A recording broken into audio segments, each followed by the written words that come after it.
Shalom, Akim. It's your brother Parathon back at it with another lesson.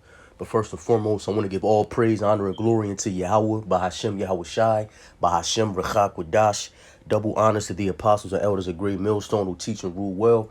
And peace and salutations to the hopeful elect pushing forth this rock amongst the four winds with truth and sincerity. To you I say Shalom. Hey man, listen, we in them times, brothers. You know, everything counts. Everything always counted, but you know, it's one thing. It's one thing to be brought into this truth and to hear about and read about the prophecies and all that. But we living in them times. Remember, we actually seeing things flourish, man. You know, the truth has been so long without fruit, and we living in them times where you know it's this shit's popping right now, man. It's it's a lot going on. I'm just going to jump around on this lesson, you know, saying that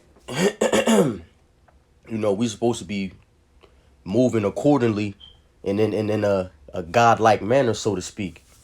You know, I'm gonna start with Galatians 5:13. It says, "For brethren, ye have been called unto liberty. Only use not liberty for an occasion to the flesh, but by love serve one another." Verse 14 says, "For all the law is fulfilled in one word, even in this, thou shalt love thy neighbor as thyself." So, you know, you go into the word liberty, man. It means free choice. You know, freedom to do as one chooses, or freedom from the bondage of sin. And that applies to this brotherhood. That applies to, you know, to Israel, man. You so-called Negroes, Latinos, and Native Americans. You know, we're not supposed to be using this liberty, you know, to just be out here in the world, man, fulfilling the lust of the flesh, but more so, you know, serving one another. And when it goes into, then it says in 14, it says, "Thou shalt love thy neighbor as thyself," thy neighbor meaning thy brother, you know, brothers, you know, within the 12 tribes, man, within this fold. You know what I mean? We supposed to be moving and acting accordingly, you know, making our calling and election sure. Verse 15 says, "But if ye bite and devour one another, take heed that ye be not consumed of one another. This I say then, walk in the spirit, and ye shall not fulfill the lust of the flesh." Just like I just said, man.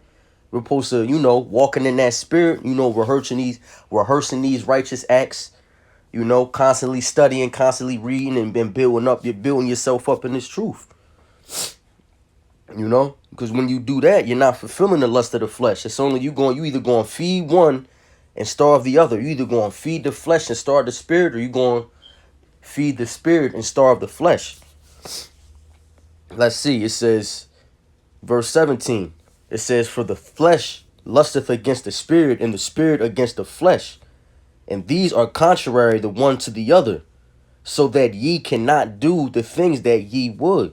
It's a spiritual battle.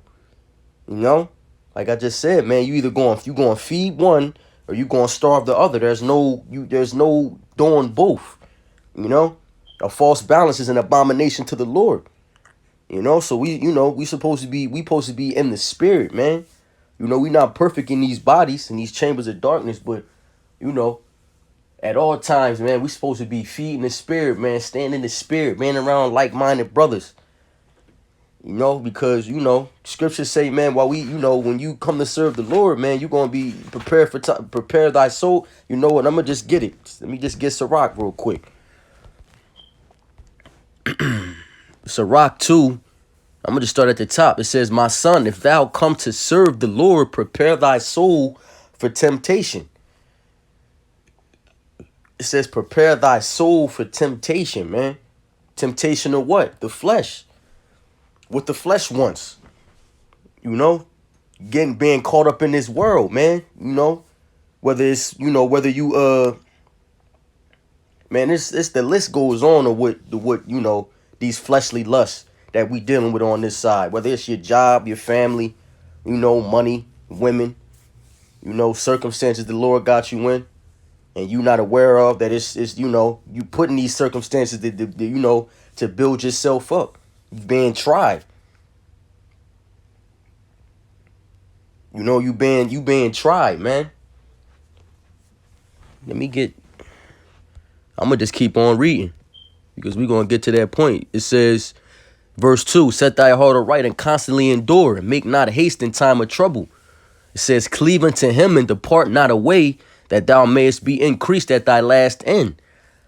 Whatsoever is brought upon thee, take cheerfully, and be patient when thou art changed to a lower state. Whatever the Lord got you going through, man, take that shit cheerfully, man. Whether you sick, you know, your baby mom not letting you see the kids, job testing you, really the Lord testing you through the job, through your, you know, your supervisor, your foreman, you know. Sometimes Satan can't get to you directly, so he use your children, man, use your kids. He might use your woman. Man, take all that shit cheerfully, man. It says, and be patient when thou art changed to a lower state. This lower state we in.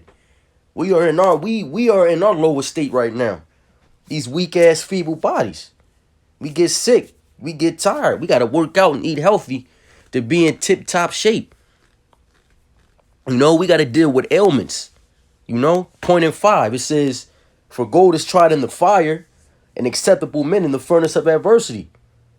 So whatsoever is brought upon you, man, take cheerfully, because ultimately, you know, that's we going through that shit to be tried in this furnace of adversity, man. Those acceptable men, which is who? Israel, man. The elect, so-called Negroes, Latinos, and Native Americans. You Seminole, West Indians, and Haitians. You know, acceptable men, not meaning any men, man. We, you know, that's you know, princes of the power.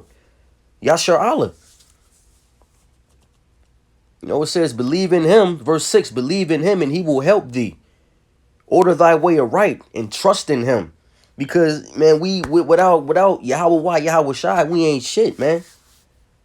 And, brother, this, you know, you can't stress enough how crucial it is to be, you know, not only to be in this fold, man, and, you know, shit, let alone to have the name, but it's crucial for us to be acting accordingly, man, because we almost out of this thing. You know, we don't got time to be bullshitting, man, to be fucking around. The Lord is wreaking havoc out here, man. You know, this pandemic turned up. You know, they about to push this vaccine on a global level, a global scale. You know what I mean? Winter's damn near here. You know? So it's a high time to wake out of sleep, man. Don't wait till the last minute to seek the Lord. You know what I mean?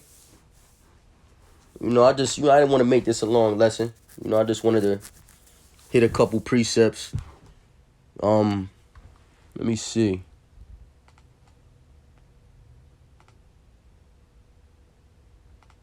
Yeah, that's all I had, man. With that, I'm going to say, y'all Bashem, y'all Shai Brakatah. You know what I mean? Double honors to the apostles and elders of Great Millstone, teach and rule well. And peace and salutations to the hopeful elect, man. Kwam Yasharala. Shalom.